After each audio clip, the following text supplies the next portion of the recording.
is linked to machinery. And this, of course, then becomes very important as the way in which factory discipline is arranged. People clock in, people clock out. So many things have to be produced within certain time frames. This is a sort of time which is very different from rural time, from seasonal time.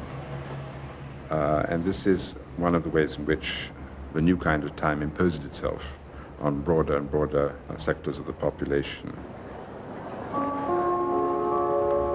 The sign for this, I think, is the kind of novels or the kinds of literature that begin to be written in the 18th century, where for the first time you see events going on in different places at the same calendrical or clocked time, without the people in the novel necessarily knowing each other or meeting each other.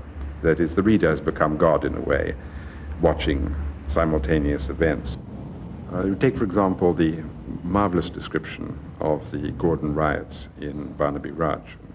Dickens' prose allows you to wander, as it were, through the air across most of London. In 2 hours, 36 fires were raging, 36 great conflagrations. Among them Borough Clink in Tooley Street, the King's Bench, the Fleet and the New Bridewell. In almost every street there was a battle, and in every quarter the muskets of the troops were heard above the shouts and tumult of the mob. The streets were now a dreadful spectacle.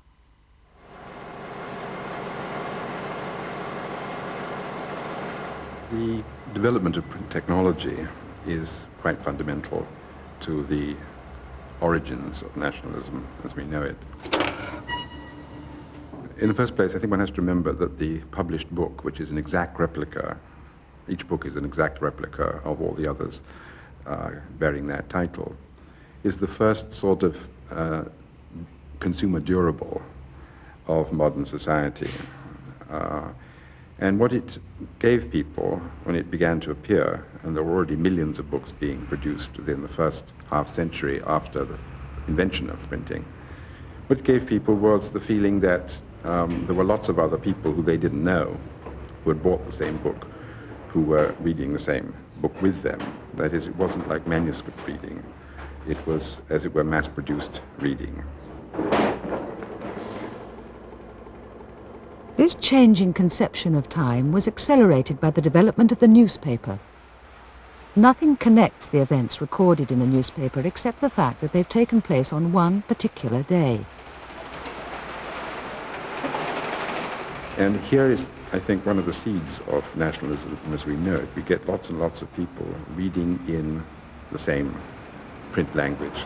Czechs read Czech newspapers, British don't read Czech newspapers, and vice versa. That is, the sort of the origins in some way of nationalism are precisely the fact that these huge reading publics come into existence, but these reading publics are territorially and linguistically bounded. And this, again, is a very important part of that sort of confidence, which is essential to making the imagined community of the nation real to people, profoundly real. Our island, whatever the cost may be, we shall fight on beaches, landing grounds, in fields, in streets, and on the hills. We shall never surrender.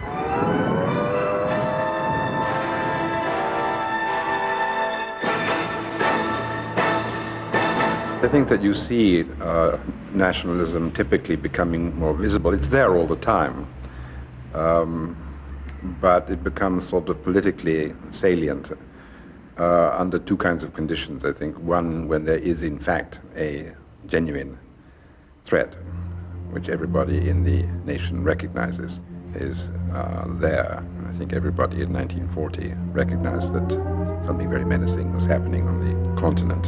And there you get this sort of deep sense of solidarity, of comradeship, which is an enormous source of strength.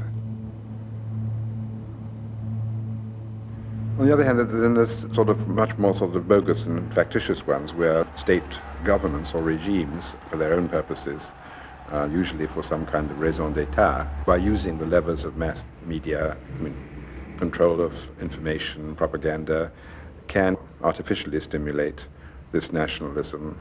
And I think the Falklands war is an example of this clever, unprincipled manipulation. Well, nationalism has so often been a cuss word. Good God, look back at the 30s and Hitler and all that. Nevertheless, it hasn't always been a cuss word. Take Italy, for example, in the mid-19th century, Mazzini, Garibaldi. That was a nationalism which one feels was not xenophobic, although naturally there was a bit of anti-Austrian feeling there had to be from a military point of view. Nevertheless, it wasn't xenophobic. It was part of a sort of revolution which was taking place there. Well, for me, Scottish nationhood, of which I'm proud, has been best expressed by the culture, by the poetry, the literature, and the music.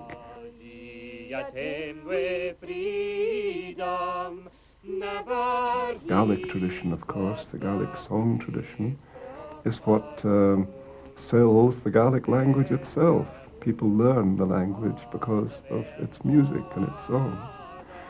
So all these are things which you've got to put on the credit side of nationalism. And if I say nationalism, it is not the wrong word. People feel up to a point they've got to defend these things, you know.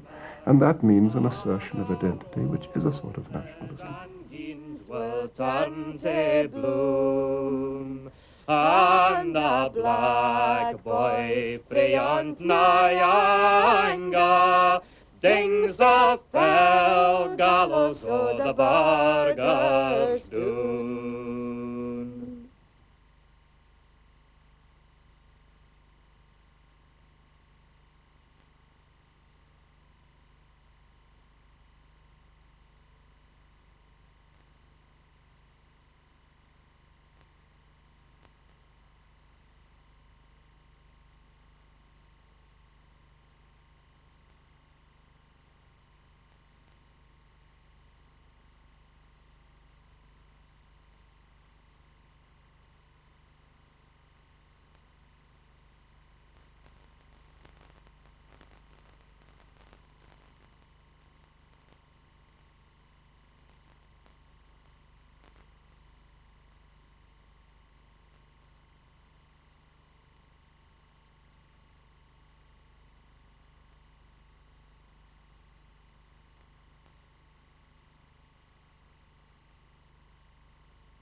Further along Whitehall, we're going to approach Horse Guards Parade.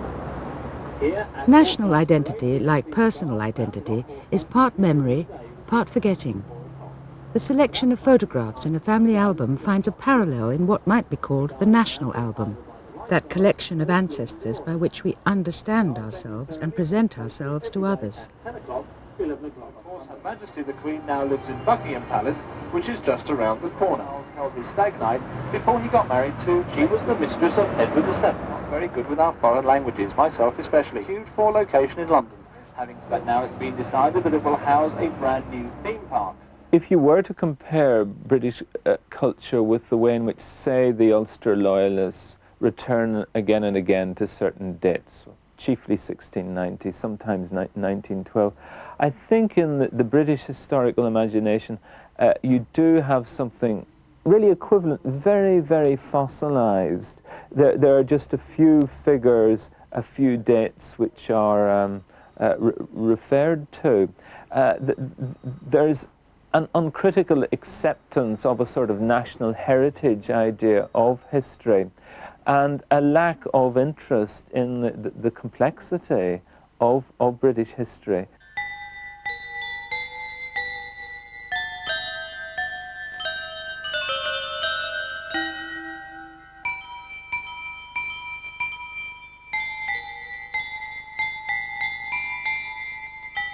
function of nationalist memory is to create seamlessness, where, in fact, the reality is extraordinary disjunctures, separations, and perhaps most important of all, dramatic changes of consciousness. But the story has to be told in a seamless way, and so things that are uncomfortable, that don't fit, tend to get set aside or reinterpreted to make them seamless.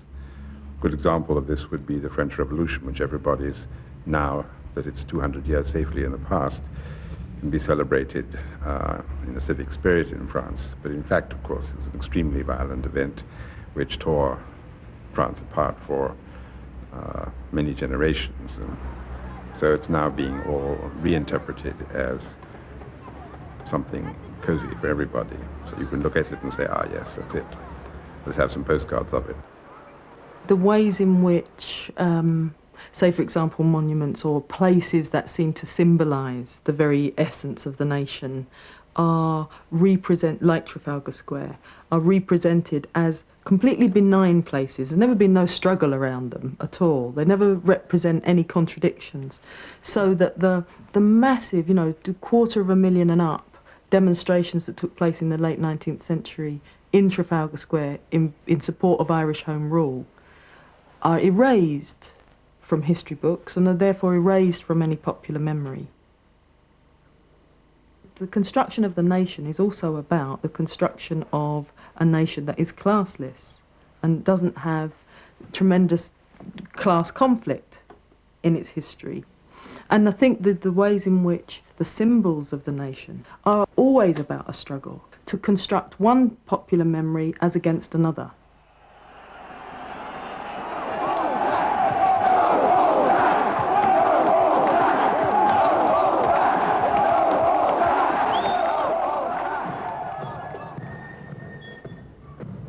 Even in a highly secular society like Britain, religion can play an important part in national imaginings.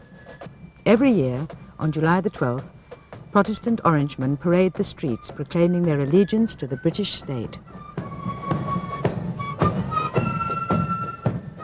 If you were to take the cultural cringe factor in terms of Britain's view of the Loyalists, that there is this detestation because it reminds so many British people of what they thought they'd put behind them or what they've suppressed under illusions of gentility and decency. So certainly that martial swagger historically has been to remind the nationalist population of their place. But I think it's very important to remember that what loyalism represents, what Orangeism represents, is a kind of parody of British imperialism. It uses certain imperialist insignia, and it seeks to enshrine that imperial mission in certain images.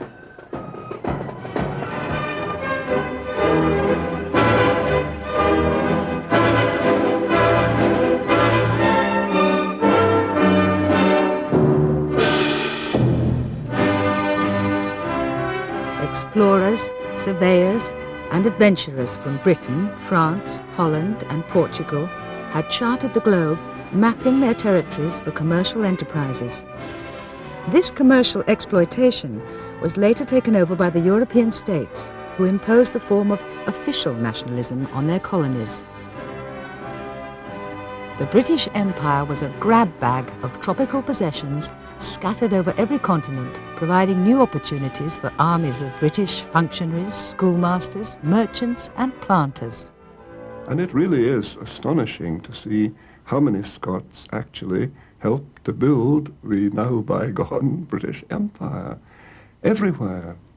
They were in India, Australia, New Zealand, you name it, Canada. Of course, in many of these places, the people who helped to build up the empire had been forcibly thrown out of Scotland. And, for example, the Highland clearances, as you know, which was capitalist social engineering on a mass scale, the ordinary population of many, many areas was just thrown out in its neck. And so Canadian empire builders were the dispossessed of a previous generation. Still, it has to be admitted that a good number of the empire builders were perfectly voluntary empire builders too.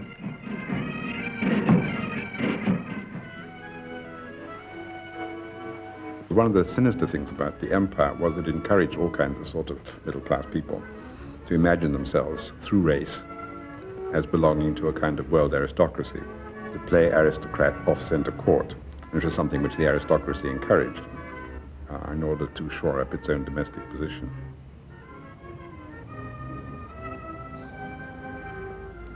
The empire has a very complicated relationship to Englishness and to Great Britain. And this idea that the empire was multi-ethnic, multi-linguistic, stretched across the whole globe, couldn't really be accommodated within the idea of nationality as locale, as local memory, as English literature, as Stonehenge, and all those things. There was an enormous tension between the two.